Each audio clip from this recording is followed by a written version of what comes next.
sociologists, psychologists, and with PhDs in their respective fields backing the idea that sex and gender are different, effectively gaining the medical consensus for sex and gender being two different concepts, yet you have a different opinion. Okay, so sex and gender are two different concepts, but gender is tied to biology. So one of the big problems that you see in sort of the argument in favor of trans rights is this notion that gender and sex are completely separable. They're not completely separable. If they are completely separable, then this means that identifying people by their subjective gender really has no relevance as to whether they are a male or a female. What is a woman? Define what a woman is without reference to the word woman, please.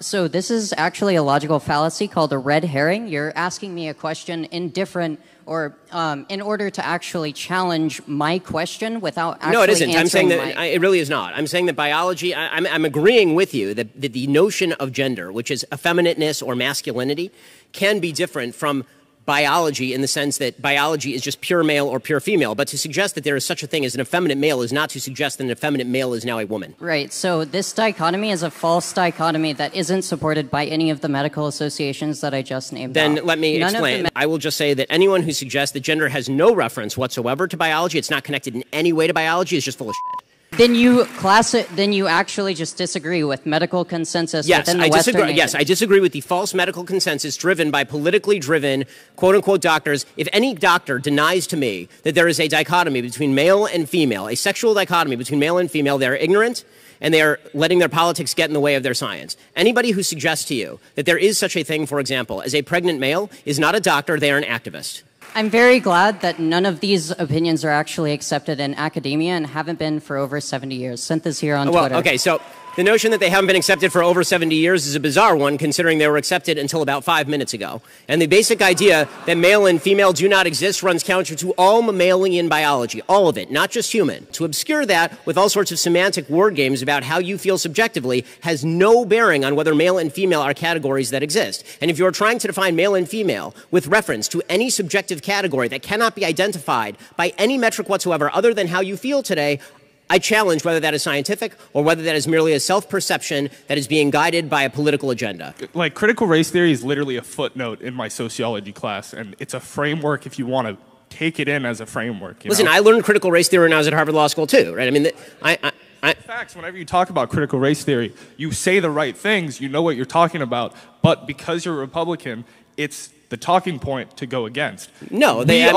I'm a pro-free speech American, so this deeply concerns me when there are words, exact words, that are being restricted in the public sphere. Well, that's why you guys I just distinguished. opened up by saying marketplace of ideas. So I'm a big marketplace right, of ideas so again, I would distinguish between marketplace of ideas in the college realm and when presumably people are old enough to actually understand what they're talking about, have open and interesting debates about these topics, and when you're talking about 11-year-olds or 10-year-olds, or when you're talking about reading Ibram X. Kendi, which is a really dumbed-down version of critical race theory for 5-year-olds.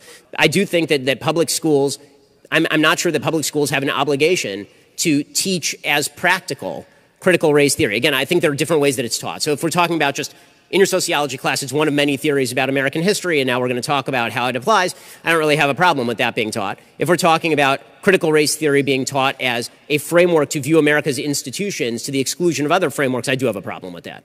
I have to ask you a question. Were you the guy before who I saw a picture of holding the very creative flag? Yes, it was outside. Yeah, dude, I got to ask you, like, Lenin and Stalin? Really? Yeah, definitely Lenin and Stalin. It's just Lenin and Stalin? Stalin really? definitely due to World War II. You know, I mean, we're talking about exploitation of people. I mean, Stalin. Like, I mean, we do a lot of that in America too. I used to work at a lot of places, and there's a lot of poor people. Were you gulagged though? We have prisons in America too. Were you one of the like 30 million people murdered by Stalin? Like really, if you're gonna go Marxist, then please find a better Marxist to emulate than Lenin or Stalin. Mass murder. The Soviet Union during World War II saved the world. I would say that. If it had not been for Stalin, World War II never would have started, because it was the Molotov-Ribbentrop Pact that allowed the Nazi Germans to believe that they could invade Eastern Europe.